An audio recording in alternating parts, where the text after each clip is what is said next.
ਗੁਰੂ ਨਾਨਕ ਪਦ ਪੰਕਜ ਬੰਦਨਾ ਪੰਕਜ ਬੰਦਨਾ ਸਿਮਰੋ ਅੰਗਦ ਦੁਖ ਨਿਕੰਦਨ ਗੁਰੂ ਅਮਰਦਾਸ ਹਿਰਦੈ ਨਿਤ ਧਿਆਉ ਹਿਰਦੈ ਨਿਤ ਧਿਆਉ ਸ਼੍ਰੀ ਗੁਰੂ ਰਾਮਦਾਸ ਗੁਣ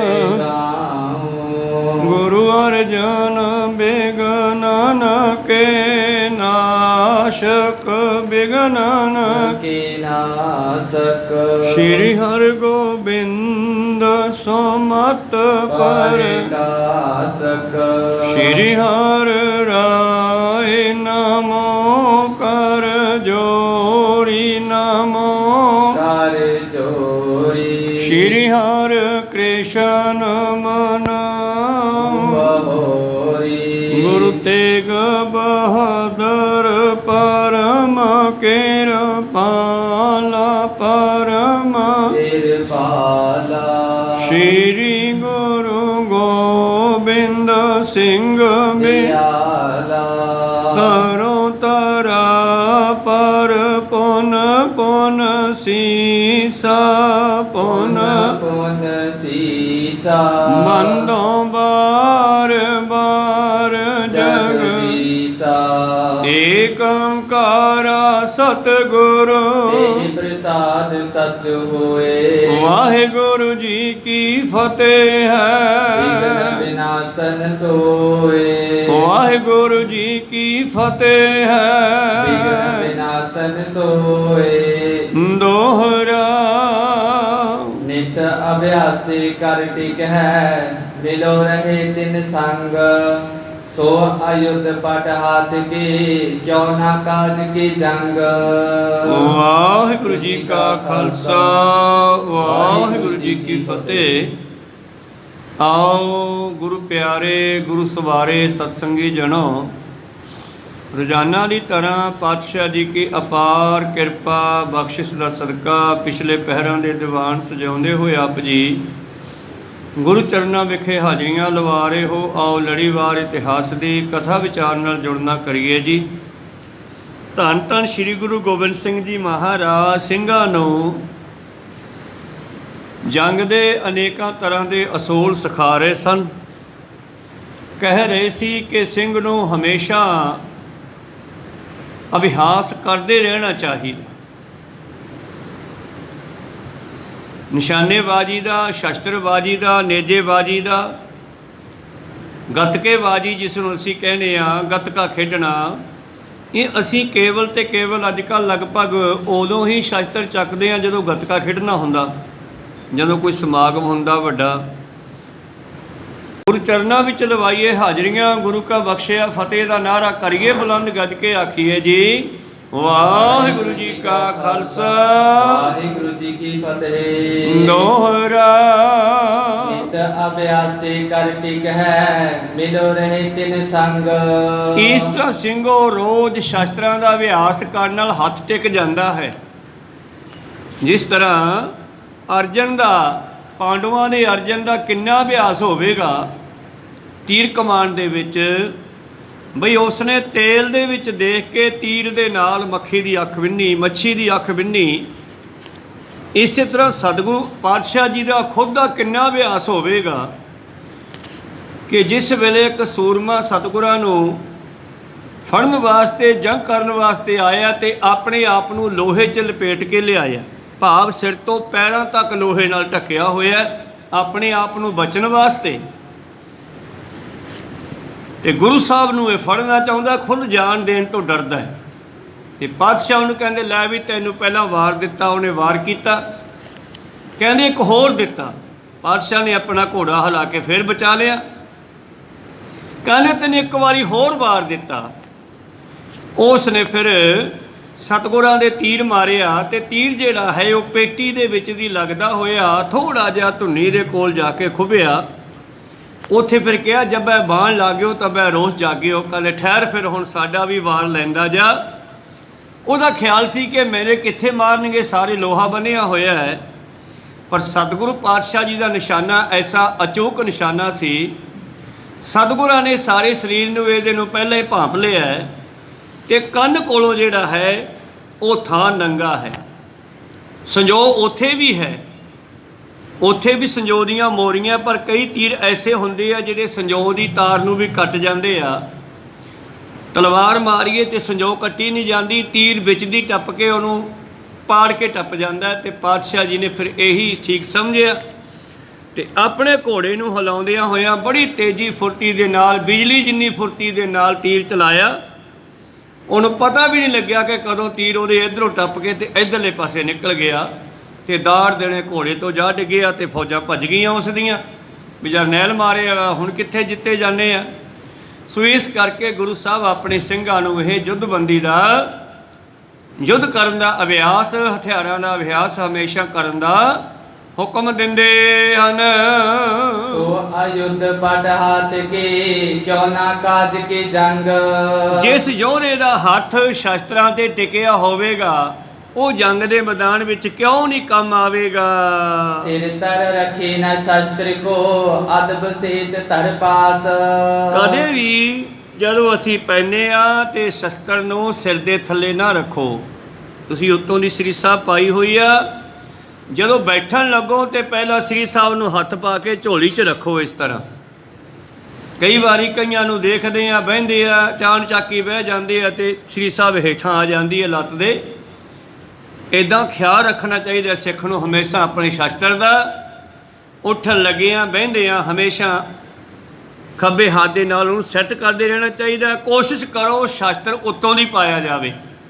ਅਸੀਂ ਕੋਈ ਚੋਰ ਥੋੜ੍ਹਾ ਹੀ ਆ ਵੀ ਥੱਲੇ ਦੀ ਪਾਈਏ ਕੱਪੜਿਆਂ ਦੇ, ਉੱਤੋਂ ਦੀ ਪਾਓ, ਪਤਾ ਲੱਗੇ ਵੀ ਸਿੰਘ ਜਾ ਰਿਹਾ ਕੋਈ ਸਤਨਾਮ। ਇਸ ਕਰਕੇ ਸ਼ਸਤਰ ਉੱਤੋਂ ਦੀ ਪਾ ਕੇ ਰੱਖੋ, ਲੋਕਾਂ ਨੂੰ ਪਤਾ ਲੱਗੇ ਵੀ ਇਹਨਾਂ ਦੀ ਗਿਣਤੀ 2% ਨਹੀਂ, ਇਹ ਬਹੁਤ ਹੈਗੇ ਆ। ਕਿਸੇ ਵੇਲੇ ਇਹਨਾਂ ਦੁਸ਼ਟਾਂ ਨੇ ਕਿਹਾ ਸੀਗਾ ਕਿ ਸਿੰਘ ਖਤਮ ਕਰਤੇ, ਸਿੰਘ ਮੁੱਕ ਗਏ। ਭਾਵੇਂ ਸਿੰਘ ਉਦੋਂ ਜੰਗਲਾਂ ਵਿੱਚ ਰਹਿੰਦੇ ਸਨ, ਪਰ ਉਹਨਾਂ ਦੀ ਇਹ ਗੱਲ ਜਦੋਂ ਬਾਬਾ ਗੰਡਾ ਸਿੰਘ ਹੋਰਾਂ ਨੇ ਸੁਣੀ ਤਾਂ ਗੁਰੂ ਪਿਆਰਿਓ ਫਿਰ ਉਹਨਾਂ ਤੋਂ ਰਿਹਾ ਨਹੀਂ ਗਿਆ। ਬਾਬਾ ਗਰਜਾ ਸਿੰਘ ਬੋਤਾ ਸਿੰਘ, ਮਾਫ ਕਰਨਾ, ਬਾਬਾ ਗਰਜਾ ਸਿੰਘ ਬੋਤਾ ਸਿੰਘ ਹੋਰਾਂ ਨੇ ਸੁਣਿਆ ਇਹਨਾਂ ਨੂੰ ਇੱਦਾਂ ਬੋਲਦਿਆਂ ਤੇ ਦੱਸਤਾ ਵੀ ਸਿੰਘ ਹੈਗੇ ਆ, ਗਏ ਨਹੀਂ ਕਿਧਰੇ, ਤੁਸੀਂ ਇਹਨਾਂ ਨੂੰ ਖਤਮ ਨਹੀਂ ਕਰ ਸਕਦੇ। ਸਿੰਘਾਂ ਨੇ ਕਹਿ ਦਿੱਤਾ ਮੰਨੂ ਸਾਡੀ ਦਾਤਰੀ, ਅਸੀਂ ਮੰਨੂ ਦੇ ਸੋਏ। ਸੋਇਆਬੀਨ ਦੀ ਫਸਲ ਹੈ ਜਾਂ ਹੋਰ ਕੋਈ ਫਸਲਾਂ ਹਨ ਜਿਨ੍ਹਾਂ ਨੂੰ ਜਿੰਨਾ ਕੱਟ ਗਏ ਉਹ ਦੁਬਾਰੇ ਲਗਰਾਂ ਕੱਢ ਕੇ ਵੱਧਦੀਆਂ। ਕੋਈ ਸਤਨਾਮ ਸੀ। ਤੇ ਬੀਬੀਆਂ ਨੇ ਕਹਿ ਦਿੱਤਾ ਉਸ ਵੇਲੇ ਤੂੰ ਕਿੰਨੇ ਕੁ ਮੁਕਾਵੇਂਗਾ, ਇਹ ਤਾਂ ਸੋਇਆਂ ਦੀ ਤਰ੍ਹਾਂ ਨਵੇਂ ਨਿਕਲਦੇ ਆਉਣਗੇ। ਕੋਈ ਸਤਨਾਮ ਸੀ। ਮੰਨੂ ਸਾਡੀ ਦਾਤਰੀ, ਅਸੀਂ ਮੰਨੂ ਦੇ ਸੋਏ, ਜਿਉਂ-ਜਿਉਂ ਮੰਨੂ ਵੱਢਦਾ ਅਸੀਂ ਦੂਣੇ ਚਾਉਣੇ ਹੋਏ। ਤਾਂ ਇਸ ਕਰਕੇ ਖਾਲਸੇ ਨੇ ਕੋਈ ਖਤਮ ਕਰਨ ਵਾਲਾ ਜੰਮਿਆ ਨਹੀਂ, ਪਰ ਸ਼ਸਤਰ ਉੱਤੋਂ ਪਾ ਕੇ ਰੱਖਣ ਦੀ ਬੜੀ ਲੋੜ ਹੈ। ਗੁਰੂ ਕਿਰਪਾ ਕਰਨ ਆਪਾਂ ਸ਼ਸਤਰ ਉੱਤੋਂ ਦੀ ਰੱਖੀਏ। ਗੁਰੂ ਪਾਤਸ਼ਾਹ ਕਹਿੰਦੇ ਇੱਦਾਂ ਸ਼ਸਤਰ ਦਾ ਅਭਿਆਸ ਕਰਦੇ ਰਹੋ ਜੀ। ਅੰਗ ਸੰਗ ਲਾਇਓ ਰਹੇ ਕਰਿਓ ਨਾ ਰਿਪ ਵਿਸ਼ਵਾਸ। ਕਦੇ ਵੀ ਸੌਣ ਲੱਗੇ ਸਿਰ ਥੱਲੇ ਧਰ ਕੇ ਨਾ ਸੌਵੋ। ਤੁਸੀਂ ਅੱਖਾਂ ਬੰਦ ਕਰ ਲਓ, ਆਰਾਮ ਚਲੇ ਜਾਓ, ਸੌਂ ਜਾਓ ਤੇ ਦੁਸ਼ਮਣ ਤੁਹਾਡੇ ਸਿਰ ਥੱਲਿਓਂ ਸ਼ਸਤਰ ਕੱਢ ਕੇ ਸੋਡੀ ਮਾਰ ਸਕਦਾ। ਕੋਈ ਸਤਨਾਮ। ਇਸ ਕਰਕੇ ਸਿੰਘ ਨੂੰ ਸੁਚੇਤ ਰਹਿਣਾ ਚਾਹੀਦਾ। ਜੇ ਲੰਬਾ ਪੈਂਦਾ ਤੇ ਸ਼ਸਤਰ ਦੇ ਮੁੱਠੇ ਵਿੱਚ ਹੱਥ ਹੋਵੇ,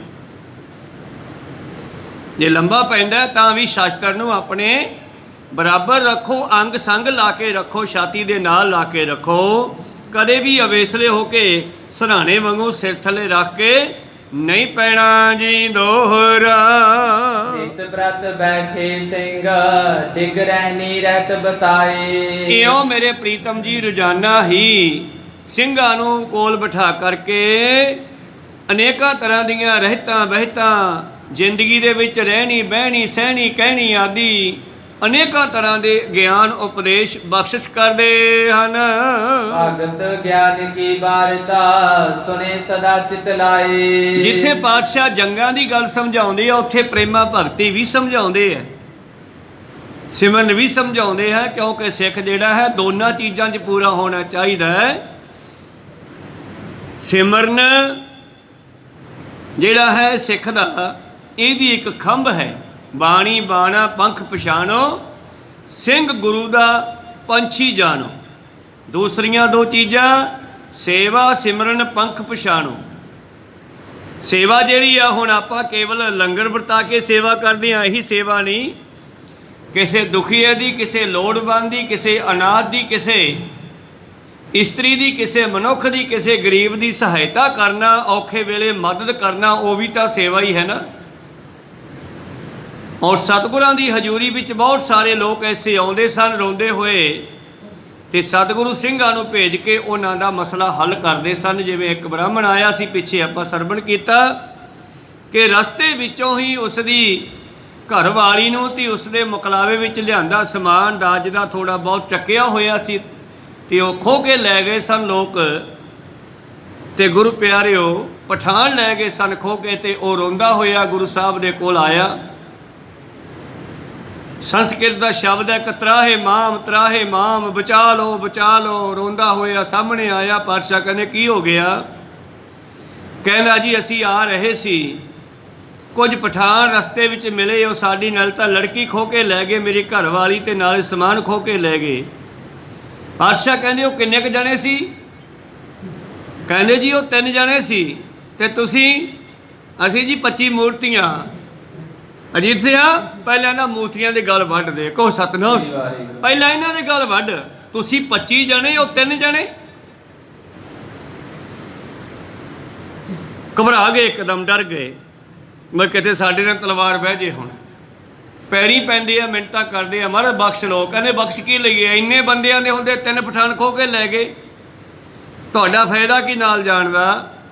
ਫਿਰ ਭਾਈ ਸਾਹਿਬ ਸਤਿਗੁਰੂ ਪਾਤਸ਼ਾਹ ਜੀ ਨੇ ਭਾਈ ਸਾਹਿਬ ਭਾਈ ਅਜੀਤ ਸਿੰਘ ਜੀ ਬਾਬਾ ਜੀ ਵੱਡੇ ਸਾਹਿਬਜ਼ਾਦੇ, ਉਹਨਾਂ ਦੀ ਕਮਾਨ ਵੀ 4-5 ਸਿੰਘਾਂ ਨੂੰ ਭੇਜਿਆ, ਤੇ ਨਾਲ ਉਸ ਬ੍ਰਾਹਮਣ ਨੂੰ ਭੇਜਿਆ ਵੀ ਦੱਸੋ ਕਿੱਧਰ ਨੂੰ ਗਏ ਆ। ਤੇ ਉਧਰ ਗਏ ਮਗਰੇ ਤੇ ਲੜਕੀ ਲਿਆਂਦੀ, ਔਰ ਉਸ ਪਠਾਨ ਨੂੰ ਵੀ ਪਠਾਨਾਂ ਦੇ ਪਿੰਡ ਵਿੱਚੋਂ ਜਾ ਕੇ, ਜੋ ਬੱਸੀ ਪਠਾਣਾ ਹੈ ਉੱਥੋਂ ਦਾ ਰਹਿਣ ਵਾਲਾ ਸੀ, ਬੱਸੀ ਪਠਾਣਾ ਤੋਂ ਫੜ ਕੇ ਗੁਰੂ ਸਾਹਿਬ ਦੀ ਹਜ਼ੂਰੀ ਵਿੱਚ ਲਿਆ ਕੇ ਸਿੱਟਿਆ ਤੇ ਉਹਨੂੰ ਸਜ਼ਾ ਦਿੱਤੀ। ਗੁਰੂ ਕਿਰਪਾ ਕਰਨ, ਸਿੰਘ ਨੂੰ ਹਮੇਸ਼ਾ ਸ਼ਾਸਤਰ ਦਾ ਸਤਿਕਾਰ ਪਿਆਰ ਕਰਨਾ ਚਾਹੀਦਾ, ਵਸਾ ਨਹੀਂ ਕਰਨਾ ਚਾਹੀਦਾ ਜੀ। ਭਗਤ ਗਿਆਨ ਕੀ ਵਾਰਤਾ ਸੁਨੇ ਸਦਾ ਚਿਤ ਲਾਏ। ਔਰ ਜਿੱਥੇ ਜੰਗਾਂ ਦੇ ਬਾਰੇ ਦੱਸਦੇ ਆ, ਉੱਥੇ ਪ੍ਰੇਮਾ ਭਗਤੀ ਬਾਰੇ ਵੀ ਗਿਆਨ ਦੇਣਾ ਕਰਦੇ ਹਨ। ਸਭ ਸਿੱਖਨ ਬੂਝੇ ਕਰ ਜੋਰ, ਪ੍ਰਾਨੀ ਕਰਮ ਬੰਦ ਪਰ ਘੋਰ। ਤਾਂ ਸਿੱਖ ਪੁੱਛਦੇ ਹਨ ਮਹਾਰਾਜ, ਪ੍ਰਾਣੀ ਭਿਆਨਕ ਕਰਮਾਂ ਦੇ ਬੰਧਨਾਂ ਵਿੱਚ ਫਸਿਆ ਹੋਇਆ ਹੈ। ਤਿਨ ਕੋ ਨਿਰਨਾ ਕਰੋ ਸੁਨਾਵਨ, ਜਿਸ ਕੇ ਜਾਣੇ ਕਰੇ ਬਚਾਵਨ। ਇਹ ਜੀਵ, ਇਹ ਸਿੱਖ ਤੁਹਾਡਾ ਵੈਸੇ ਤਾਂ ਮਾਤ ਲੋਕ ਦੇ ਸਾਰਿਆਂ ਵਾਸਤੇ ਹੀ ਗੱਲ ਹੈ, ਕਿਉਂਕਿ ਸਤਿਗੁਰੂ ਜੋ ਵੀ ਗਿਆਨ ਦਿੰਦੇ ਆ ਇਹ ਮਨੁੱਖ ਮਾਤਰ ਵਾਸਤੇ ਹੈ, ਹਰ ਮਾਨਸ ਵਾਸਤੇ ਹੈ। ਪ੍ਰਥਾਏ ਸਾਖੀ ਮਹਾਂਪੁਰਖ ਬੋਲਦੇ, ਸਾਂਝੀ ਸਗਲ ਜਹਾਨ ਹੈ, ਸਾਰਿਆਂ ਵਾਸਤੇ ਹੁੰਦੀ ਹੈ, ਕਿਸੇ ਇੱਕ ਵਾਸਤੇ ਨਹੀਂ। ਇਸ ਕਰਕੇ ਸਿੱਖ ਪੁੱਛਦੇ ਆ, ਦੱਸੋ ਮਹਾਰਾਜ ਇਹ ਮਨੁੱਖ ਕਰਮਾਂ ਦੇ ਬੰਧਨ ਵਿੱਚੋਂ ਕਿਵੇਂ ਛੁੱਟੇ ਜੀ। ਸ਼੍ਰੀ ਮੁਖ ਤੇ ਸਭ ਹੋਨ ਉਚਾਰਾ, ਦਇਆ ਸਿੰਘ ਮਮ ਰੂਪ ਉਦਾਰਾ। ਧੰਨ ਧੰਨ ਸ਼੍ਰੀ ਗੁਰੂ ਗੋਬਿੰਦ ਸਿੰਘ ਜੀ ਦੇ ਸਾਹਮਣੇ ਬੈਠੇ ਹਨ ਬਾਬਾ ਦਇਆ ਸਿੰਘ ਜੀ, ਤੇ ਦਇਆ ਸਿੰਘ ਜੀ ਨਾਲ ਹੀ ਗੱਲਬਾਤ ਕਰਦੇ, ਸੰਬੋਧਨ ਕਰਦੇ, ਕਹਿੰਦੇ ਸੁਣੋ ਭਾਈ ਦਇਆ ਸਿੰਘ, ਮੇਰਾ ਜਿਹੜਾ ਸੁੰਦਰ ਸਰੂਪ ਹੈ, ਚਾਰੋ ਪ੍ਰਸ਼ਨ ਜੇ ਤਕ ਰੁਚ ਹੋਏ, ਉੱਤਰ ਕਹੇ ਸਕਲ ਹੀ ਸੋਏ। ਮੈਂ ਤੁਹਾਡੇ ਹਰ ਪ੍ਰਸ਼ਨ ਦਾ ਹੱਲ ਕਰਨ ਵਾਸਤੇ ਬੈਠਾ ਹਾਂ, ਦੱਸੋ ਕੀ ਪੁੱਛਣਾ ਚਾਹੁੰਦੇ ਹੋ। ਇਵ ਕਹਿ ਕੇ ਗੁਰ ਅੰਤਰ ਗਏ, ਅਪਰ ਸਰਬ ਤੈ ਬੈਠਤ ਪਏ। ਤਾਂ ਇੰਨੀ ਗੱਲ ਕਰਕੇ ਸਿੰਘਾਂ ਨੇ ਪਹਿਲਾਂ ਪੁੱਛ ਲਿਆ ਕਰਮਾਂ ਦੇ ਬੰਧਨ ਚੋਂ ਕਿਵੇਂ ਛੁੱਟ ਗਏ, ਤੇ ਦਇਆ ਸਿੰਘ ਨੂੰ ਕਹਿਣ ਲੱਗੇ, ਦਇਆ ਸਿੰਘ ਮੈਂ ਇਸੇ ਵਾਸਤੇ ਆਇਆ ਹਾਂ, ਸਮਝ ਲਿਓ ਸਾਧੂ ਸਾ ਮਨਮੰਗ, ਯਾਹੀ ਕਾਜ ਧਰਮ ਜਨਮੰ। ਧਰਮ ਚਲਾਵਨ ਸੰਤੀ ਉਭਾਰਨ, ਦੁਸ਼ਟ ਸਵਨ ਕੋ ਮੂਲ ਉਪਾੜਨ। ਜਿੱਥੇ ਮੈਂ ਸੰਸਾਰੀ ਤੌਰ ਤੇ ਜ਼ੁਲਮ ਦਾ ਖਾਤਮਾ ਕਰਨਾ, ਉੱਥੇ ਅੰਦਰੂਨੀ ਜਿਹੜੇ ਦੁਸ਼ਮਣ ਹਨ ਉਹਨਾਂ ਨੂੰ ਵੀ ਮਾਰਨ ਦਾ ਢੰਗ ਦੱਸਦਾ। ਇੰਨਾ ਕਹਿ ਕੇ ਪ੍ਰੀਤਮ ਅੰਦਰ ਚਲੇ ਗਏ ਹਨ। ਨਿਰਨੇ ਕਰਨ ਵਿਖੇ ਚਿਤ ਦੇਹੋ, ਦਇਆ ਸਿੰਘ ਤਬ ਬੋਲਤ ਪਿਓ। ਔਰ ਫਿਰ ਅੰਦਰੋਂ ਬਾਹਰ ਆਏ ਸਤਿਗੁਰਾਂ ਨੇ ਆ ਕੇ ਸਿੰਘਾਸਨ ਤੇ ਬਿਰਾਜਮਾਨ ਹੋਏ, ਤੇ ਦਇਆ ਸਿੰਘ ਜੀ ਪੁੱਛਣ ਲੱਗੇ ਹਨ। ਸਰਬ ਪ੍ਰਕਾਰ ਗੁਰੂ ਸਰਬੱਗੈ ਹਮ ਤਿਨ ਅਗਰ ਕਹਾਂ ਅਲਪਗੈ। ਔਰ ਭਾਈ ਸਾਹਿਬ ਭਾਈ ਦਇਆ ਸਿੰਘ ਜੀ ਆਪਣੇ ਕੋਲ ਬੈਠੇ ਸਿੰਘਾਂ ਨੂੰ ਕਹਿੰਦੇ ਨੇ, ਪਹਿਲਾਂ ਕਹਿੰਦੇ ਆਪਣਾ ਗੁਰੂ ਸਰਬ ਕਲਾ ਸਮਰੱਥ ਹੈ, ਸਰਬੱਗ ਹੁੰਦਾ, ਸਭ ਕੁਝ ਕਰਨ ਯੋਗ ਹੈ। ਸਾਡੇ ਗੁਰੂ ਦੇ ਵਿੱਚ ਕਿਸੇ ਚੀਜ਼ ਦੀ ਘਾਟ ਨਹੀਂ ਹੈ। ਸਾਨੂੰ ਐਸਾ ਗੁਰੂ ਮਿਲਿਆ ਜਿਸ ਦੇ ਚਰਨ ਫੜ ਕੇ, ਜਿਸ ਦੇ ਪੱਲੇ ਲਾ ਕੇ ਅਸੀਂ ਸਹਿਜੇ ਹੀ ਕਰਮਾਂ ਦੇ ਬੰਧਨ ਚੋਂ ਛੁੱਟ ਸਕਦੇ ਹਾਂ। ਸਰਬ ਪ੍ਰਕਾਰ ਗੁਰੂ ਸਰਬੱਗ ਹੈ, ਹਮ ਤੇ ਨਹੀਂ ਅਗਰ ਕਹਾਂ ਅਲਪਗੈ। ਤੇ ਨਾਲੇ ਸਿੱਖੋ ਆਪਾਂ ਗੁਰੂ ਸਾਹਿਬ ਨੂੰ ਕੀ ਪ੍ਰਸ਼ਨ ਕਰੀਏ, ਇਹ ਤਾਂ ਗੁਰੂ ਕਿਰਪਾ ਕਰਕੇ ਆਪੇ ਹੀ ਸਮਝਾਉਣਗੇ। ਤਿਮ ਬੋਲੇ ਮੈਂ ਜਥਾ ਬੁਲਾਵੈ ਨਰ ਪੁਤਲੀ ਕੋ ਜਥਾ ਨਚਾਵੈ। ਮਹਾਰਾਜ ਤੁਸੀਂ ਸਰਬ ਕਲਾ ਸਮਰੱਥ ਹੋ, ਅਸੀਂ ਤਾਂ ਕੀ ਪ੍ਰਸ਼ਨ ਕਰਨਾ, ਕੀ ਪੁੱਛਣਾ ਹੈ। ਜਿਉਂ ਬੁਲਾਵੇਂ ਤਿਉਂ ਬੋਲਾਂ ਸੁਆਮੀ, ਜਹ ਭੇਜੇ ਤੈ ਜਾਵਾਂ। ਸਭ ਨਗਰੀ ਮਹਿ ਏਕੋ ਰਾਜਾ, ਸਵੈ ਪਵੈ ਤਹਿ ਥਾਵਾਂ। ਮਹਾਰਾਜ ਜਿਵੇਂ ਤੁਸੀਂ ਬੁਲਾਉਨੇ ਹੋ ਅਸੀਂ ਤਾਂ ਉਵੇਂ ਬੋਲਦੇ ਹਾਂ। ਇਹ ਨਰ, ਇਹ ਜੀਵ ਤਾਂ ਇੱਕ ਪੁਤਲੀ ਹੈ। ਪ੍ਰੀਤਮ ਨੇ ਸਾਡੇ ਬਾਰੇ ਹੀ ਲਿਖਿਆ ਬਾਣੀ 'ਚ, ਦੇਖੋ ਦੇਖੋ ਮਾਟੀ ਕਾ ਪੁੱਤਰਾ ਕੈਸੇ ਨੱਚਤ ਹੈ। ਕਹਿੰਦੇ ਬੰਦਾ ਰੂਪ ਮਿੱਟੀ ਦਾ ਪੁਤਲਾ ਕਿਵੇਂ ਨੱਚਦਾ ਫਿਰਦਾ। ਜਬ ਕਛ ਪਾਵੇ ਤਬ ਗਰਭ ਕਰਤ ਹੈ, ਮਾਇਆ ਗਈ ਤਬ ਰੋਵਣ ਲਗਤ ਹੈ। ਦੇਖੋ ਦੇਖੋ ਮਾਟੀ ਕਾ ਪੁੱਤਰਾ ਕੈਸੇ ਨੱਚਤ ਹੈ। ਤੋ ਭਾਈ ਦਇਆ ਸਿੰਘ ਜੀ ਕਹਿੰਦੇ ਅਸੀਂ ਤਾਂ ਇੱਕ ਪੁਤਲੇ ਹਾਂ ਮਹਾਰਾਜ, ਜਿਵੇਂ ਤੁਸੀਂ ਬੁਲਾਉਂਦੇ ਹੋ ਬੋਲ ਪੈਂਦੇ ਹਾਂ। ਸੋ ਨਿਜ ਮੁਖ ਬੋਲ ਸੁਣਾਵੈ, ਲੋਕ ਲਖੇ ਪੁਤਲੀ ਸੋ ਅਲਾਵੈ। ਔਰ ਮਹਾਰਾਜ ਜਿਵੇਂ ਤੁਸੀਂ ਬੁਲਾਉਣੇ ਅਸੀਂ ਬੋਲ ਪੈਂਦੇ ਆ। ਤੇ ਇਧਰ ਪੁਤਲੀਆਂ ਦੀ ਖੇਡ ਹੁੰਦੀ ਸੀ ਪਹਿਲਾਂ, ਇੱਕ ਬੜੇ ਹਲਕੇ ਵਜਨ ਦੀਆਂ ਪੁਤਲੀਆਂ ਬਣਾਈਆਂ ਜਾਂਦੀਆਂ। ਉਹਨਾਂ ਨਾਲ ਬਹੁਤ ਹੀ ਬਰੀਕ ਸੂਖਮ ਤਾਰ ਪਲਾਸਟਿਕ ਦੀ, ਜਿਹੜੀ ਟੁੱਟਦੀ ਨਹੀਂ ਸੀ ਪਰ ਦਿਸਦੀ ਵੀ ਨਹੀਂ ਸੀ। ਕਹੋ ਸਤਨਾਮ। ਉਹਨਾਂ ਦੇ ਨਾਲ ਉਹ ਪੁਤਲੀਆਂ ਦੀ ਤਾਰ ਜੁੜੀ ਹੁੰਦੀ ਤੇ ਉਹ ਤਾਰਾਂ ਜਿਹੜੀਆਂ ਨਚਾਉਣ ਵਾਲੇ ਦੀਆਂ ਉਂਗਲਾਂ ਨਾਲ ਬੰਨੀਆਂ ਹੁੰਦੀਆਂ ਤੇ ਉਹ ਜਿਵੇਂ ਆਪਣੀਆਂ ਉਂਗਲਾਂ ਨੂੰ ਹਿਲਾਉਂਦਾ ਸੀ ਉਹ ਪੁਤਲੀਆਂ ਨੱਚਦੀਆਂ ਸਨ ਤੇ ਆਵਾਜ਼ਾਂ ਉਹ ਆਪ ਹੀ ਕਰਦਾ ਸੀਗਾ। ਤੇ ਲੋਕ ਕਹਿੰਦੇ ਸ਼ਾਇਦ ਪੁਤਲੀਆਂ ਆਵਾਜ਼ਾਂ ਕਰਦੀਆਂ ਤੇ ਪੁਤਲੀਆਂ ਆਪਦੀ ਮਰਜ਼ੀ ਨਾਲ ਨੱਚ ਰਹੀਆਂ।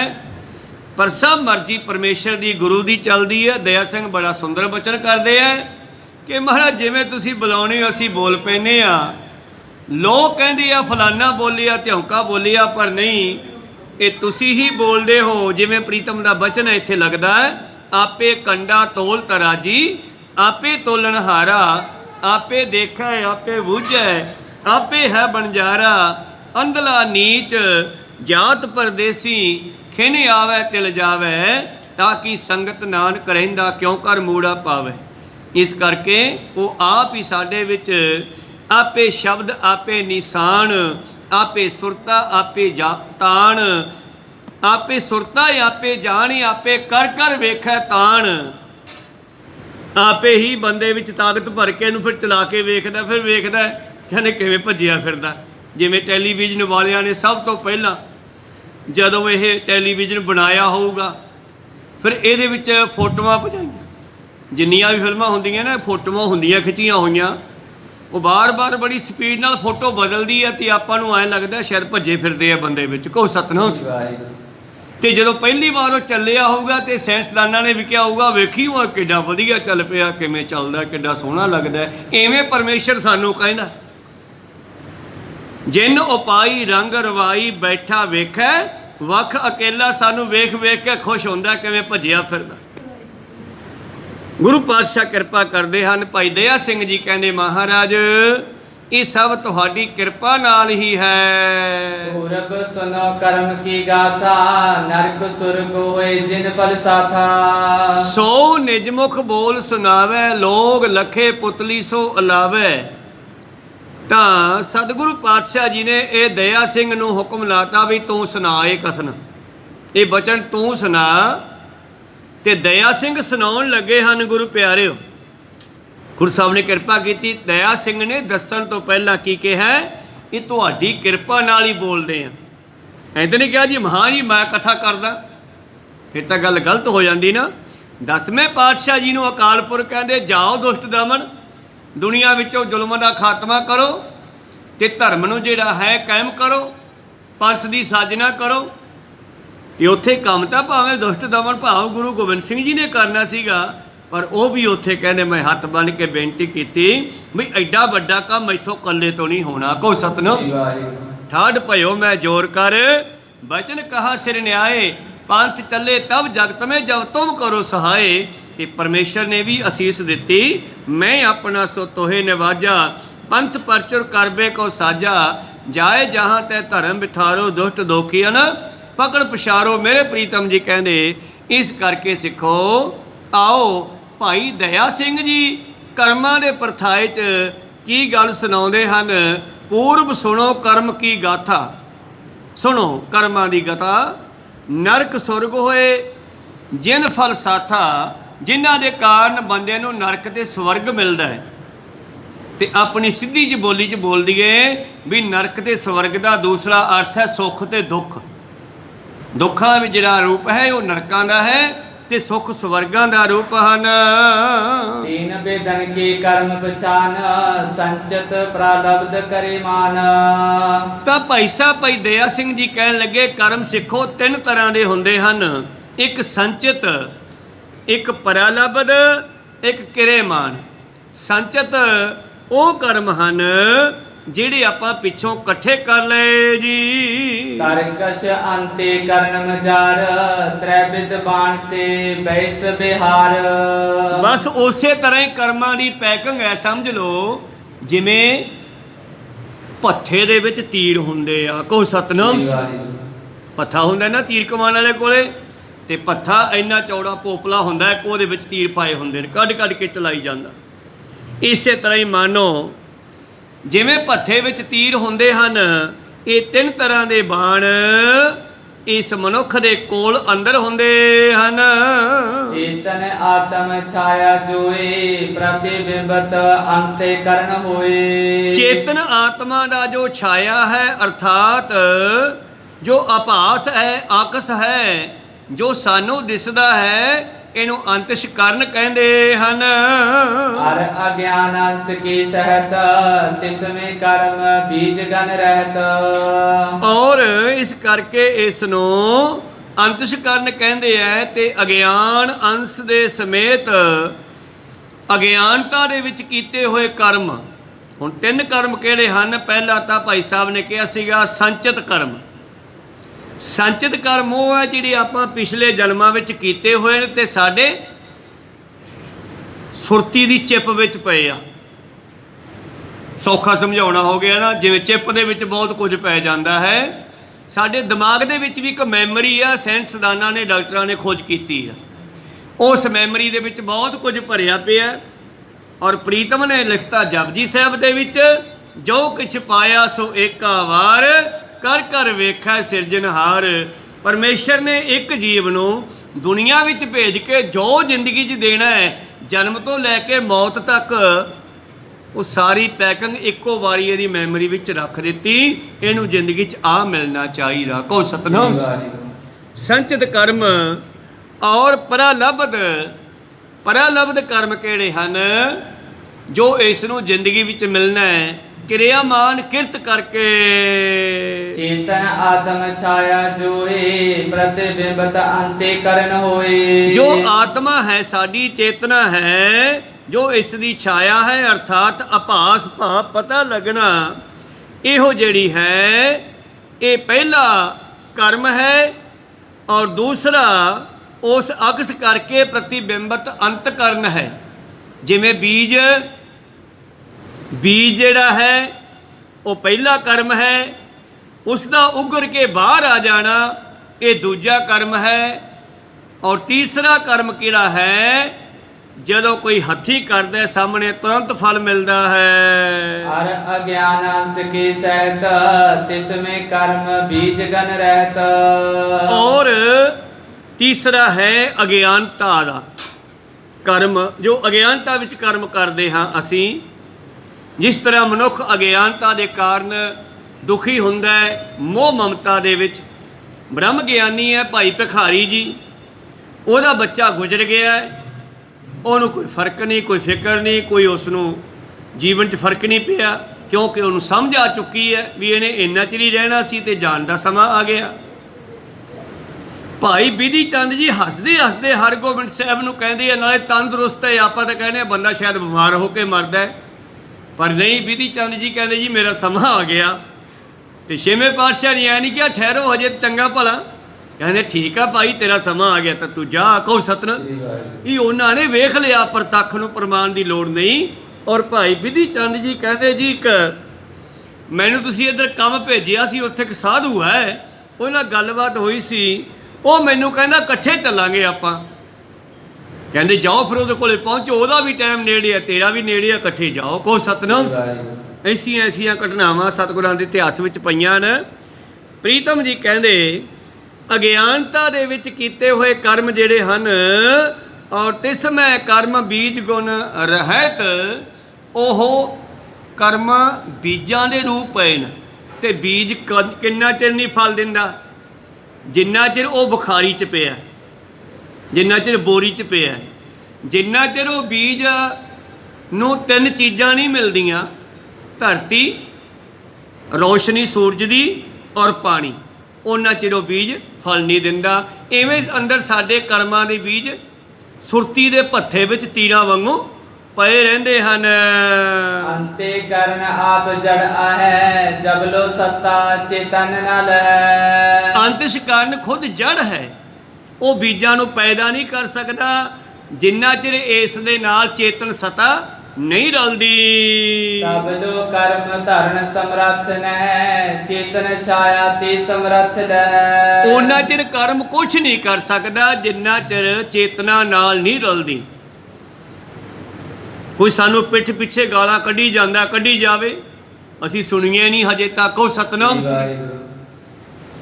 ਤੇ ਜਦ ਮੂੰਹ ਤੇ ਆ ਕੇ ਕੱਢਦਾ ਤੇ ਉਸ ਨੇ ਸਾਡੀ ਚੇਤਨਾ ਨੇ ਸੁਣੀਆਂ, ਸਾਨੂੰ ਵੀ ਗੁੱਸਾ ਆਇਆ, ਡਾਂਗ ਚੱਕ ਲਈ, ਸੋਟਾ ਚੱਕ ਲਿਆ, ਲੜਾਈ ਹੋ ਗਈ, ਉਹ ਕਰਮ ਨੇ ਫਲ ਦੇਤਾ ਮਾੜੇ ਨੇ। ਕਹੋ ਸਤਿਨਾਮ। ਮਹਾਤਮਾ ਬੁੱਧ ਦੇ ਕੋਲ ਕੁਝ ਲੋਕ ਆਏ ਲੜਾਕੂ, ਔਰ ਮਹਾਤਮਾ ਬੁੱਧ ਨੂੰ ਬਹੁਤ ਸਾਰੀਆਂ ਗਾਲਾਂ ਕੱਢੀਆਂ, ਬਹੁਤ ਪੁੱਠਾ ਸਿੱਧਾ ਬੋਲੇ।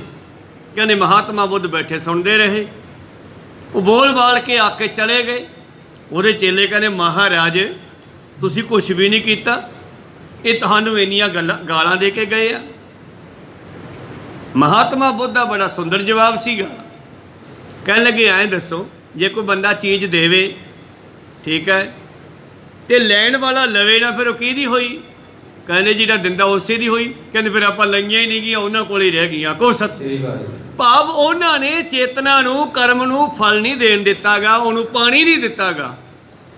ਜੇ ਅੱਗੋਂ ਉਹ ਗਰਮ ਸੀ, ਅੱਗੋਂ ਉਹ ਗਰਮ ਹੋ ਜਾਂਦੇ ਤੇ ਫਿਰ ਡਾਂਗਾਂ ਵੱਜਦੀਆਂ, ਸੱਟਾਂ ਵੱਜਦੀਆਂ, ਫੱਟ ਲੱਗਦੇ। ਫਿਰ ਮਗਰੋਂ ਬੀਬੀਆਂ ਕਹਿੰਦੀਆਂ ਇਹ ਤਾਂ ਭਾਈ ਕਰਮਾਂ ਦਾ ਫਲ ਹੈ, ਤੇ ਕਰਮ ਤਾਂ ਫਿਰ ਆਪ ਹੀ ਬਣਾ ਲਿਆ ਨਾ, ਚੇਤਨਾ ਨੂੰ ਨਾਲ ਜੋੜਿਆ।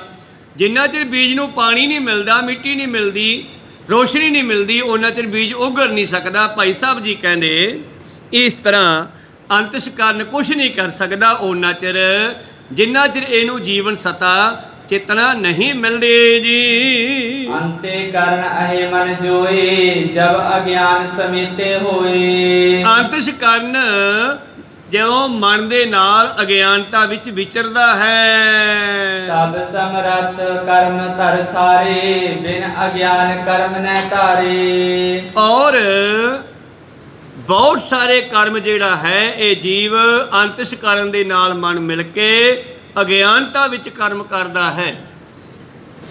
ਅਸੀਂ ਅਗਿਆਨਤਾ ਦੇ ਵਿੱਚ ਹੀ ਭਟਕ ਰਹੇ ਹਾਂ। ਜਿੱਦੇ ਗਿਆਨ ਹੋ ਗਿਆ ਉਹਦੇ ਸਾਨੂੰ ਪਤਾ ਲੱਗ ਜੂ ਕੀ ਕਰਨਾ ਕੀ ਨਹੀਂ ਕਰਨਾ। ਜਿਸ ਤਰ੍ਹਾਂ ਮੈਂ ਇੱਥੇ ਭਗਤ ਕਬੀਰ ਸਾਹਿਬ ਜੀ ਦਾ ਇੱਕ ਬਚਨ ਯਾਦ ਕਰਾਂ, ਸਾਂਝਾ ਕਰਾਂ, ਬਈ ਉਹ ਰੋਜ਼ਾਨਾ ਹੀ ਹਰਿਦੁਆਰ ਦੇ ਇਲਾਕੇ 'ਚ ਪੈਦਾ ਹੋਏ ਹੈ, ਬ੍ਰਾਹਮਣਾਂ ਨਾਲ ਬੜੀ ਉਹਨਾਂ ਦੀ ਜਾਣ ਪਛਾਣ ਰਹੀ ਹੈ, ਤੇ ਆਪਣੇ ਇਲਾਕੇ ਵਿੱਚ ਵਿਚਰਦੇ ਆ, ਤੇ ਗਲੀ 'ਚੋਂ ਲੰਘਦੇ ਆ, ਬਾਜ਼ਾਰ 'ਚੋਂ ਲੰਘਦੇ ਆ। ਇੱਕ ਸੇਠ ਨੂੰ ਰੋਜ਼ ਕਹਿੰਦੇ ਆ, ਸੇਠ ਜੀ ਕਿਰਪਾ ਕਰਕੇ ਸਤਸੰਗ 'ਚ ਆ ਜਿਆ ਕਰੋ, ਕੋਈ ਚੰਗਾ ਬੀਜ ਨਾਮ ਦਾ ਹੀ ਬੀਜ ਲਓ। ਪਰ ਸੇਠ ਨੇ ਨਾ ਆਉਣਾ। ਭਾਈ ਸਾਹਿਬ ਨੇ ਦੂਜੇ ਤੀਜੇ ਦਿਨ ਉਹ ਗਲੀ 'ਚੋਂ ਲੰਘਣਾ, ਬਾਜ਼ਾਰ 'ਚੋਂ ਲੰਘਣਾ, ਤੇ ਰੋਜ਼ ਉਸ ਨੂੰ ਕਹਿਣਾ। ਸੇਠ ਨੇ ਅੱਕ ਜਾਣਾ, ਤੇ ਕਈ ਵਾਰ ਤਾਂ ਕਬੀਰ ਸਾਹਿਬ ਨੂੰ ਆਉਂਦੇ ਵੇਖ ਕੇ ਪਰੇ ਲੁਕ ਜਾਣਾ ਅੰਦਰ ਜਾ ਕੇ, ਵੀ ਅੱਜ ਫੇਰ ਸਾਹ ਆਉਂਦਾ, ਫੇਰ ਕਹੂਗਾ ਤੁਸੀਂ ਕੱਲ ਆਏ ਨਹੀਂ। ਕਹੋ ਸਤਨਾਮ। ਕਦੀ ਉਹਨੇ ਕਹਿ ਦੇਣਾ, ਜਾ ਯਾਰ ਬਾਬਾ ਤੂੰ ਤਾਂ ਵਿਹਲਾ ਹੈਗਾ, ਅਸੀਂ ਜਵਾਕ ਵੀ ਪਾਲਨੇ ਆ, ਅਸੀਂ ਵਿਹਲੇ ਨਹੀਂ ਹੈਗੇ, ਤੁਸੀਂ ਤਾਂ ਵਿਹਲੇ ਹੋ, ਧਰਮ ਵਾਲੇ ਤਾਂ ਵਿਹਲੀਆਂ ਖਾਨੇ ਆ, ਅਸੀਂ ਤਾਂ ਦੁਕਾਨਦਾਰੀ ਕਰਨੀ ਆ। ਐ ਸਮਾਂ ਲੰਘਦਾ ਗਿਆ, ਉਹ ਸੇਠ ਸਤਸੰਗ ਵਿੱਚ ਨਾ ਗਿਆ। ਸਮਾਂ ਬਤੀਤ ਹੋਇਆ ਤੇ ਸੇਠ ਗੁਜ਼ਰ ਗਿਆ। ਗੁਜ਼ਰਨ ਤੋਂ ਬਾਅਦ ਹੁਣ ਇੱਥੇ ਕਬੀਰ ਸਾਹਿਬ ਜੀ ਨੂੰ ਪਤਾ ਲੱਗਿਆ, ਸਾਨੂੰ ਤਾਂ ਕਬੀਰ ਸਾਹਿਬ ਨੇ ਦੱਸਿਆ ਨਾ, ਗੁਜ਼ਰਨ ਤੋਂ ਬਾਅਦ ਉਹਦਾ ਕੀ ਖਿਆਲ ਸੀ ਕਿ ਮੈਂ ਬੱਚੇ ਪਾਲਦਾ। ਇਹ ਅਗਿਆਨਤਾ ਵਿੱਚ ਕਰਮ ਕਰ ਰਹੇ ਆਪਾਂ ਕਿ ਮੈਂ ਬੱਚੇ ਪਾਲਣਾ, ਬੱਚਿਆਂ ਨੂੰ ਪਾਲਣ ਵਾਲਾ ਪਰਮੇਸ਼ਰ ਹੈ। ਆਪਾਂ ਤਾਂ ਇੱਕ ਪਰਮੇਸ਼ਰ ਦੇ ਨੁਮਾਇੰਦੇ ਹਾਂ, ਉਹਦੀਆਂ ਪੁਤਲੀਆਂ ਆਪਾਂ ਨੂੰ ਖੜਾਈ ਜਾਂਦਾ ਤੇ ਆਪਾਂ ਖੇਡੀ ਜਾਂਦੇ ਹਾਂ, ਭੱਜੇ ਫਿਰਦੇ ਹਾਂ। ਕੋਈ ਸਤਨਾਮ। ਉਹ ਕਹਿੰਦਾ ਹਾਏ ਮੈਂ ਮਰ ਗਿਆ, ਮੇਰੇ ਬੱਚੇ ਕੌਣ ਪਾਲੂਗਾ। ਪਰਮੇਸ਼ਰ ਕਹਿੰਦੇ ਵੀ ਇੱਦਾਂ ਕਰ, ਬਈ ਤੂੰ ਸੌਦਾ ਲਿਆਉਂਦਾ ਸੀ ਨਾ ਥੋਕ ਦੀਆਂ ਦੁਕਾਨਾਂ ਤੋਂ, ਫਿਰ ਦੁਕਾਨ ਚਲਾਉਣਾ ਤੇ ਫਿਰ ਹੁਣ ਸੌਦਾ ਕੌਣ ਲਿਆ ਕੇ ਦੇਊ, ਜਵਾਕ ਤਾਂ ਨਿਆਣੇ ਆ, ਤੈਨੂੰ ਬਲਦ ਬਣਾ ਦਿੰਦੇ ਆ, ਤੂੰ ਗੱਡਾ ਭਰ ਕੇ ਲਿਆਇਆ ਕਰ। ਕਹੋ ਸਤਨਾਮ। ਤੇ ਉਹਨਾਂ ਦੇ ਘਰੇ ਸੂਣ ਵਾਲੀ ਗਾਂ ਸੀ ਤੇ ਗਾਂ ਨੇ ਬੱਚਾ ਦੇਤਾ ਅਗਲੇ ਸਾਲ। ਤੇ ਜਵਾਕ ਕਹਿੰਦੇ ਉਹ ਆਪਣੀ ਤਾਂ ਗਾਂ ਨੇ ਬੱਚਾ ਦਿੱਤਾ, ਪਰ ਵਿਚਾਰੇ ਨੂੰ ਕੀ ਪਤਾ ਬਾਪੂ ਹੁਣ ਬਲਦ ਬਣ ਕੇ ਆ ਗਿਆ। ਪਤਾ ਨਹੀਂ ਨਾ, ਆਪਾਂ ਨੂੰ ਨਹੀਂ ਪਤਾ, ਪਰਮੇਸ਼ਰ ਨੂੰ ਪਤਾ ਹੈ ਜਾਂ ਬ੍ਰਹਮ ਗਿਆਨੀਆਂ ਨੂੰ, ਭਗਤਾਂ ਨੂੰ ਪਤਾ ਹੈ। ਖੈਰ ਬੜੇ ਖੁਸ਼ ਹੋਏ, ਬੱਚੇ ਨੂੰ ਚੰਗਾ ਪਾਲਿਆ ਪੋਸਿਆ ਔਰ ਤਕੜਾ ਹੋਇਆ। ਫਿਰ ਉਹਨੂੰ ਹਾਲੀ ਕੱਢ ਲਿਆ, ਭਾਵ ਗੱਡੇ ਜੋੜ ਲਿਆ, ਗੱਡਾ ਬਣਾ ਲਿਆ। ਹੁਣ ਬੱਚੇ ਜਿਹੜੇ ਆ ਗੱਡੇ ਤੇ ਸੌਦਾ ਲਿਆਉਂਦੇ ਆ, ਸੌਦਾ ਢੋਂਦਾ ਢੋਂਦਾ ਬੁੱਢਾ ਹੋ ਗਿਆ ਤੇ ਹੁਣ ਸੌਦਾ ਤੋਂ ਵੀ ਲਿਆਉਂਦੇ ਆ ਅਗਲੇ। ਉਹਨਾਂ ਨੂੰ ਕੀ, ਤੇ ਇੱਕ ਦਿਨ ਐਸਾ ਠੇਡਾ ਵੱਜਿਆ ਪੈਰ ਨੂੰ, ਬਲਦ ਦਾ ਡਿੱਗ ਪਿਆ, ਸੜਕ ਤੇ ਡਿੱਗਿਆ ਤੇ ਡਿੱਗਦੇ ਦੇ ਧੌਣ ਤੇ ਜੂਲਾ ਵੱਜਿਆ ਆ ਕੇ ਗੱਡੇ ਦਾ, ਤੇ ਇੱਥੋਂ ਮਣਕੇ ਟੁੱਟ ਗਏ। ਗੱਡਾ ਲੋਕਾਂ ਨੇ ਪਾਸੇ ਕੀਤਾ, ਬਲਦ ਨੂੰ ਉਠਾਉਣਾ ਚਾਹਿਆ, ਨਾ ਉੱਠਿਆ। ਠੇਡੇ ਮਾਰਦੇ ਆ, ਤਾਰਾ ਮਾਰਦੇ ਆ, ਉਸ ਦੇ ਡੰਡਾ ਮਾਰਦੇ ਆ, ਨਹੀਂ ਉੱਠਦਾ ਉਹ। ਬੜਾ ਜ਼ੋਰ ਲਾਇਆ ਕਿਉਂਕਿ ਧੌਣ ਟੁੱਟ ਗਈ, ਜ਼ੋਰ ਪਵੇ ਤਾਂ ਫਿਰ ਹੀ ਉੱਠੇ। ਧੌਣ ਅਲੱਗ ਹੋ ਗਈ, ਅੰਦਰੋਂ ਹੱਡੀ ਟੁੱਟ ਗਈ ਰੀੜ੍ਹ ਦੀ। ਕੁਦਰਤੀ ਕਬੀਰ ਸਾਹਿਬ ਉੱਥੇ ਆ ਗਏ, ਇਕੱਠ ਵੇਖ ਕੇ ਖੜ ਗਏ। ਕਹਿੰਦੇ ਵੀ ਕੀ ਹੋ ਗਿਆ। ਕਹਿੰਦੇ ਵੀ ਇਹ ਬਲਦ ਹੈ ਸੇਠਾਂ ਦਾ, ਇਹ ਡਿੱਗ ਪਿਆ ਤੇ ਲੱਗਦਾ ਧੌਣ ਟੁੱਟ ਗਈ। ਕਹਿੰਦੇ ਕਬੀਰ ਸਾਹਿਬ ਨੇ ਦਿਵ ਦ੍ਰਿਸ਼ਟੀ ਨਾਲ ਵੇਖਿਆ, ਜਦੋਂ ਸਕੈਨ ਕੀਤਾ ਵੀ ਇਹਦੇ ਵਿੱਚ ਹੈ ਕਿਹੜਾ, ਤੇ ਪਤਾ ਲੱਗਿਆ ਵੀ ਉਹੀ ਸੇਠ ਹੈ ਜਿਹਨੂੰ ਮੈਂ ਰੋਜ਼ ਦੁਕਾਨ ਤੇ ਕਹਿੰਦਾ ਸੀਗਾ ਵੀ ਸੇਠ ਜੀ ਸਤਸੰਗ 'ਚ ਆ ਜਿਆ ਕਰੋ। ਫਿਰ ਕਬੀਰ ਸਾਹਿਬ ਕਹਿੰਦੇ ਹੁਣ ਢੋ ਸੌਦਾ, ਤੂੰ ਕਹਿੰਦਾ ਸੀ ਮੈਂ ਬੱਚੇ ਪਾਲਨੇ ਆ। ਦੂਜੇ ਤਾਂ ਕਹਿੰਦੇ ਹੋਣਗੇ ਨਾ ਬਾਬਾ ਕਮਲਾ ਹੀ ਆ, ਪਰ ਬਾਬੇ ਨੂੰ ਦਿਵ ਦ੍ਰਿਸ਼ਟੀ ਨਾਲ ਪਤਾ ਲੱਗ ਰਿਹਾ ਵੀ ਕੌਣ ਹੈ ਇਹ। ਹੁਣ ਤੂੰ ਢੋਂਦਾ ਨਹੀਂ ਸੌਦਾ। ਫਿਰ ਉੱਥੇ ਕਬੀਰ ਸਾਹਿਬ ਜੀ ਨੇ ਖੜ ਕੇ ਇੱਕ ਬਚਨ ਕੀਤਾ ਸਾਂਝਾ। ਕਬੀਰ ਸਾਹਿਬ ਜੀ ਦਾ ਉਹ ਸ਼ਬਦ ਹੈ, ਚਾਰ ਪੈਰ ਦੋਏ ਸਿੰਘ ਗੁੰਗ ਮੁਖ ਤਬ ਕੈਸੇ ਗੁਣ ਗਈ ਹੈ। ਤੂੰ ਅੱਜ ਗੁਰੂ ਵਾਲਾ ਬਣ ਕੇ ਨਾਮ ਨਹੀਂ ਜਪਦਾ, ਸਿਮਰ ਨਹੀਂ ਕਰਦਾ ਨਾ, ਜਦੋਂ ਤੇਰੇ ਚਾਰ ਪੈਰ ਹੋਏ, ਗੂੰਗਾ ਮੂੰਹ ਹੋਇਆ, ਸਿਰ ਤੇ ਸਿੰਘ ਹੋਏ, ਬਲਦ ਬਣਿਆ ਹੋਇਆ, ਫਿਰ ਤੂੰ ਨਾਮ ਜਪੇਗਾ। ਹੁਣ ਨਹੀਂ ਜਪ ਸਕਦਾ ਜਦੋਂ ਮਨੁੱਖ ਹੈ। ਚਾਰ ਪੈਰ ਦੋਏ ਸਿੰਘ ਗੁੰਗ ਮੁਖ ਤਬ ਕੈਸੇ ਗੁਣ ਗਈ ਹੈ। ਊਠ ਤੇ ਬੈਠ ਠੇਂਗਾ ਪੜ ਹੈ। ਬਲਦ ਨੂੰ ਉਠਾਉਣ ਵੇਲੇ ਜ਼ਿਮੀਦਾਰ ਠੇਡਾ ਮਾਰਦਾ, ਮੂਰਖ ਬੰਦਾ ਠੇਡਾ ਮਾਰਦਾ, ਸਿਆਣਾ ਬੰਦਾ ਆਰਾਮ ਨਾਲ ਠਾ ਲੈਂਦਾ। ਕਹੋ ਸਤਨਾਮ। ਊਠ ਤੇ ਬੈਠ ਠੇਗਾ ਪਰ ਹੈ, ਤਬ ਘਟ ਮੂੰਡ ਲੁਕਈ ਹੈ। ਉਦੋਂ ਦੁਕਾਨ 'ਚ ਲੁਕ ਜਾਂਦਾ ਸੀਗਾ, ਹੁਣ ਲੁਕ ਉਹ ਸਾਧ ਆ ਗਿਆ ਕਿਤੇ, ਫੇਰ ਕਹੂਗਾ ਆ ਜਾ ਬਾਬਾ ਚੱਲੀਏ ਸਤਸੰਗ 'ਚ।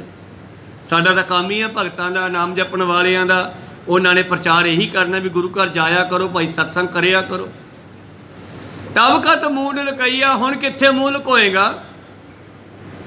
ਸਾਰੋ ਦਿਨ ਡੋਲਤ ਬਣ ਮਈਆ, ਲਿਆ ਕੇ ਸੌਦਾ ਤੜਕੇ ਅਗਲੇ, ਗੱਡਾ ਲਾ ਕੇ ਸਾਈਡ ਤੇ ਬਲਦ ਨੂੰ ਛੱਡਦੇ, ਜਾ ਖਾ ਪੀ ਆ। ਫਿਰ ਉਹ ਜੰਗਲ ਵਿੱਚ ਜਾਂਦਾ ਖਾਣ ਪੀਣ ਵਾਸਤੇ, ਹਰਾ ਹਰਾ ਘਾਹ ਕਿਤੋਂ ਮਿਲਦਾ ਖਾ ਲੈਂਦਾ, ਨਹੀਂ ਤਾਂ ਅੱਧਾ ਭੁੱਖਾ ਰਹਿੰਦਾ। ਸਾਰੋ ਦਿਨ ਡੋਲਤ ਬਣ ਮਹੀਆ, ਅਜੂ ਨਾ ਪੇਟ ਅਕਈਆ, ਢਿੱਡ ਭਰਦਾ ਨਹੀਂ। ਕੋ ਦੋ ਕੋ ਭੁੱਸ ਖਾਈ ਆ, ਟੋਕਰਾ ਦੋ ਟੋਕਰੇ ਤੂੜੀ ਪਾ ਦਿੰਦੇ ਆ। ਜਨ ਭਗਤਨ ਕੋ ਕਹਿਓ ਨਾ ਮਾਨਿਓ, ਕਿ ਉਹ ਆਪਣੋਂ ਪਈ ਹੈ, ਇਹ ਤੂੰ ਆਪਣੇ ਕਰਮ ਦਾ ਫਲ ਭੋਗ ਰਿਹਾ। ਜਿਹੜਾ ਮੈਂ ਤੈਨੂੰ ਪਹਿਲਾਂ ਸਮਝਾਇਆ ਸੀ ਬਈ ਤੂੰ ਸਤਸੰਗ ਆ ਜਾਇਆ ਕਰ, ਤੈਨੂੰ ਗਿਆਨ ਹੋ ਜੇ ਮਾੜਾ ਮੋਟਾ, ਤੂੰ ਉਹ ਕੀਤਾ ਨਹੀਂ। ਭਗਤ ਕਬੀਰ ਸਾਹਿਬ ਜੀ ਨੇ ਉੱਥੇ ਬਚਨ ਵੀ ਉਚਾਰੇ ਤੇ ਫਿਰ ਅਰਦਾਸ ਵੀ ਕੀਤੀ, ਮਹਾਰਾਜ ਹੁਣ ਇਹਨੂੰ ਛਡਾ ਲਓ, ਇੱਥੋਂ ਕੱਢ ਲਓ।